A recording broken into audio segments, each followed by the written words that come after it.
கர்த்தர் என் வாழ்க்கையில ஏன் இந்த பிரச்சனையை அனுமதிக்கிறார், ஏன் தடையை அனுமதிக்கிறாரு? ஏன் தெரியுமா? உங்களுக்குள் இருந்து உங்களுக்கே தெரியாத மறைந்திருக்கிற ஹல்லேலூயா அந்த பவரை வெளியே கொண்டு வரணும்.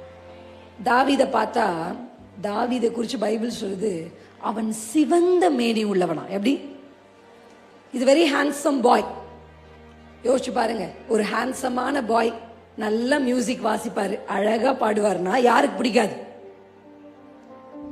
அவரை பார்த்தா என்ன நினைப்பாங்க? இஸ் a good musician, நல்ல ஒரு வர்ஷிப்பர் அப்படி சொல்லுவாங்க. ஆனா ஒரு விசை சிங்கம் வந்த போதுதான் he is not just a musician but he is a warrior அப்படின்றது டேவிடுக்கே தெரிஞ்சிருக்கும். எத்தனை பேருக்கு புரியுது நான் சொல்றது? ஹல்லேலூயா. ஏதோ சாதாரணமா இசைக்கருவிகளை வார்த்தை வாசிச்சு ஆடு மேய்ச்சிக்கிட்டு பாடிக்கிட்டு இருக்க பாட்டுக்காரனா இல்ல.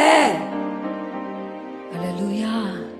அதுக்கு மேல நான் ஒரு பராக்கிரமசாலி என்கிற அந்த டைமென்ஷன் ஆஃப் டேவிட் எப்ப வெளியே வந்ததுன்னா, சிங்கம் வந்த பொழுதுதான், கரடி வந்த பொழுதுதான். உங்க வாழ்க்கையில கர்த்தர் அனுமதித்து வந்த எந்த புயலும், எந்த போராட்டமும், எந்த வியாதியும், எந்த மனிதர்களும், உங்களுக்குள்ளவே கர்த்தர் ஒளித்து வைத்திருந்த ஒரு பராக்கிரமசாலியை, ஒரு வயலண்ட் ஸ்பிரிட்டை உங்களுக்குள்ள வெளியே கொண்டு வரதா கர்த்தர் அதை அனுமதித்தார்.